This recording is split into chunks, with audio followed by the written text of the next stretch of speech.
ربی اشرح لی صدری ویسر لی امری واحلل عقدۃ من لسانی یفقہوا قولی۔ الحمدللہ، میں راحلہ سلیم ڈاکٹر محمد سلیم کی وائف ہوں۔ الحمدللہ ہم لوگ بھوپال سے بلونگ کرتے ہیں۔ میرے ہسبینڈ نے پہلے اسلام قبول کیا، ایک جین فیملی سے بلونگ کرتے ہیں۔ میں اگروال فیملی سے تھی، میرا پرانا نام مانسی اگروال تھا، اور میرے ہسبینڈ نے جب اسلام قبول کیا تو میرے لیے میری لائف کا بہت ایک شاکنگ انسیڈنٹ تھا۔ میں نے فرسٹ ٹائم کسی کو پہلی بار دیکھے، میں نے کسی کو نماز پڑھتے ہوئے دیکھا۔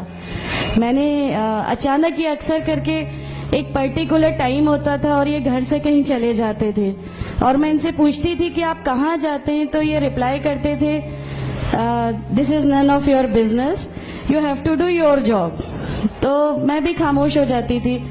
باقی میرے فادر ان لا سے اکثر ان کی ڈیبیٹ اور سب کچھ ہوا کرتا تھا، بٹ مجھے نہیں سمجھ میں آتا تھا کہ یہ ڈیبیٹ کیا ہے، یہ لوگ کس بات پہ اتنا زیادہ، مطلب ان کا ڈیبیٹ اتنا ایگریسو موومنٹس پہ کیسے آ جاتا ہے۔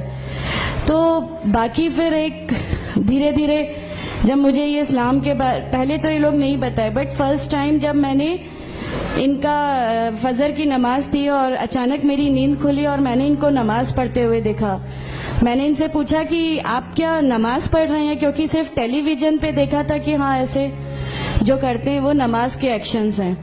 میں نے ان سے پوچھا کہ آپ نماز پڑھ رہے ہیں، انہوں نے کہا کہ ہاں میں نماز پڑھ رہا ہوں۔ میں نے بالکل دیر نہیں کی میرے فادر ان لا کو بتانے میں۔ میں روم سے باہر نکل کے اور میں نے سب سے پہلے ان کو بتایا کہ پاپا جی آج ان کو میں نے نماز پڑھتے ہوئے دیکھا۔ تو انہوں نے مجھ سے کہا کہ ٹھیک ہے خاموش رہو، ابھی کسی سے کہنا نہیں، ہم دیکھیں گے کیا کر سکتے ہیں۔ اب وہ جو میری لائف کا مومنٹ تھا، وہاں سے میرے کو ایسا لگا کہ یہ کیا ہوا، مطلب یہ کیا کر رہے ہیں، ایسا کیوں کر رہے ہیں، یہ کہیں یہ کسی ایسے ویکتی سے تو نہیں مل گئے جو ان کو ٹیررزم کی طرف لے جا رہا ہے، اور یہ ایسی چیزوں میں تو نہیں انوالو ہو جائیں گے۔ ایک بہت بڑا ڈر جو میرے اندر تھا وہ، اور on that time I was pregnant, تو میرے کو ایک بہت کھلبلی سی لگی رہتی تھی کہ یہ کیا چل رہا ہے، یہ کیا چل رہا ہے۔ پھر دھیرے دھیرے کر کے جب میں ان کی بکس وغیرہ جو المیرا میں رکھی رہتی تھیں وہ میں پڑھنے لگی اور ڈھونڈنے لگی، یہ چھپا کے رکھا کرتے تھے، اور مجھے جب بھی کوئی بک ملتی تھی تو پھر میں اس کو پڑھنے لگی۔ تو مجھے اس میں ایسا کچھ لگتا ضرور تھا کہ پتہ نہیں کچھ ہے، کوئی ڈیفرنٹ چیز ہے، کیونکہ میں نے دیکھا کہ ان کے اخلاق، ان کی سب چیزیں بالکل چینج ہو گئی، جو یہ پہلے تھے اس سے یہ بالکل الگ ہو گئے۔ تو مجھے ایسا پرسنلی لگتا تھا کہ اس پلیٹ فارم نے ان کو ایسا کیا دیا جو میرے ہسبینڈ کو بالکل چینج کر کے رکھ دیا۔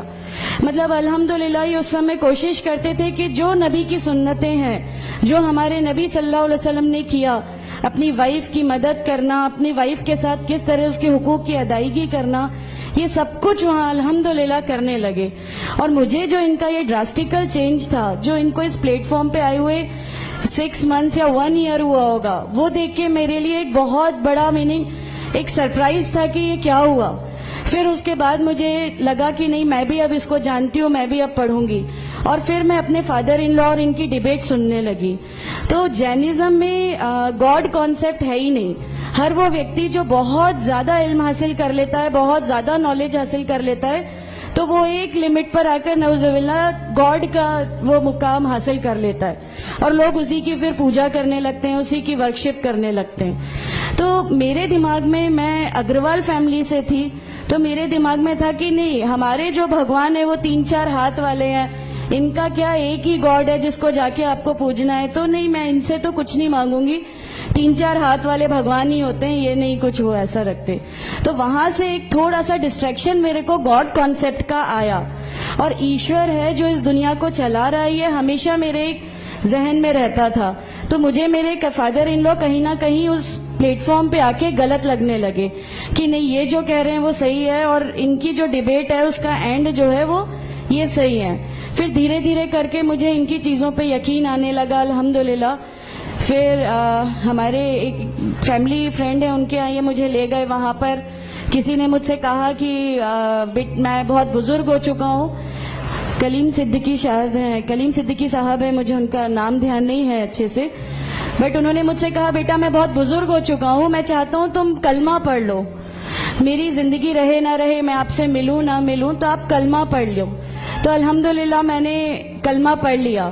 کلمہ پڑھنے کے بعد بھی جب ہم گھر لوٹ رہے تھے تو میں نے ان سے کہا کہ میں نے صرف ابھی کلمہ پڑھا, ابھی آپ یہ مت سمجھیے گا کہ میرے کو سب سمجھ میں آ گیا اور میں اس چیز کو مان لوں گی. انہوں نے کہا نہیں, تمہاری مرضی, کسی میں کوئی فورس نہیں ہے. تو الحمدللہ اللہ تعالیٰ کا احسان ہے, اس کلمے کی طاقت تھی. اور یہ ہمیشہ کہتے تھے تمہیں کوئی دعا مانگنی ہے تو تہجد میں مانگا کرو, تہجد کا جو ٹائم ہوتا ہے وہ بہت قیمتی ہوتا ہے اور اس میں اللہ تعالیٰ سب کی دعائیں قبول کرتا ہے.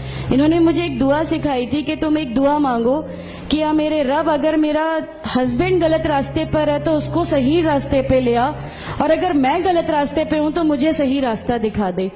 الحمدللہ میں یہ دعا کنٹینیو مانگتی تھی. ایک بار میری نیند الحمدللہ تہجد میں کھلی اور بس میں نارمل جیسے ایک دھیان کرتے ہیں ویسا میں بیٹھ گئی اور اپنے آپ اچانک دل چاہا کہ بس سجدہ کروں.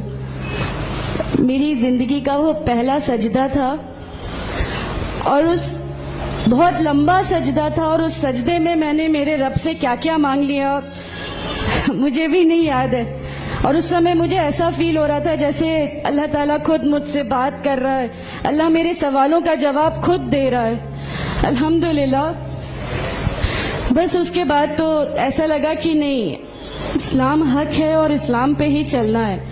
اس کے بعد پھر بہت ساری پریشانیاں لائف میں آئیں, سب کچھ آیا, بٹ الحمدللہ اللہ کا احسان ہے کہ اللہ تعالیٰ نے ہر پریشانی, ہر چیز کو ایسے لے لیا کہ ہم لوگوں کو کبھی احساس ہی نہیں ہونے دیا کہ یہ کوئی پریشانی تھی.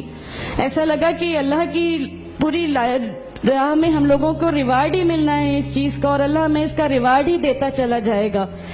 الحمدللہ بس اس سمے سے شروعات ہوئی تھی دین اسلام کی. الحمدللہ آگے چل کے پریشانیاں, تکلیفیں ہر ریورٹ کی زندگی میں آتی ہیں, لیکن میں ہر ریورٹ بہن سے یہ کہنا چاہتی ہوں کہ اللہ کی خاطر آپ لوگ اس دین میں آئے ہیں, کسی اور چیز کے لیے نہیں آئے.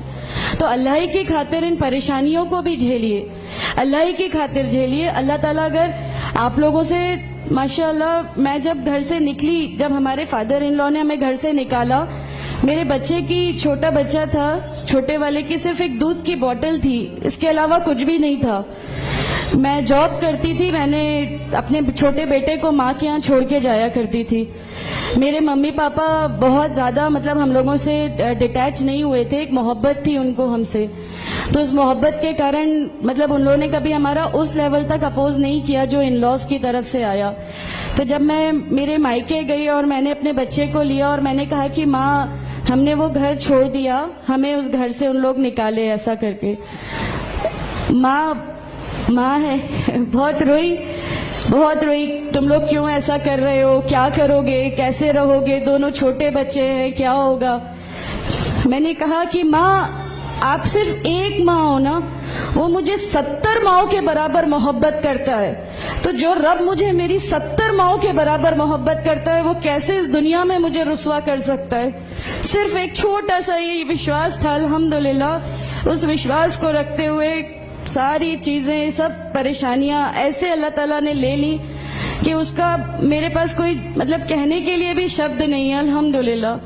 اور میں آپ لوگوں سے سب سے گزارش کرتی ہوں, اور اگر اللہ نے مجھے آپ لوگوں کی ایک ایسی بہن بنا دیا جو آپ کی پریشانیاں, آپ کی ہر اس میں, ہمارا گھر, ہماری سب کچھ الحمدللہ آپ کے لیے ہے, کیونکہ ہم لوگ ٹھان کے بیٹھے ہیں ہمارا جینا مرنا, ہماری نمازیں, ہمارا سب کچھ صرف اللہ کے لیے ہے, اور یہی لے کے ہم کو جانا ہے. کوئی جواب ہمیں نہیں ملے گی. السلام علیکم ورحمۃ اللہ وبرکاتہ.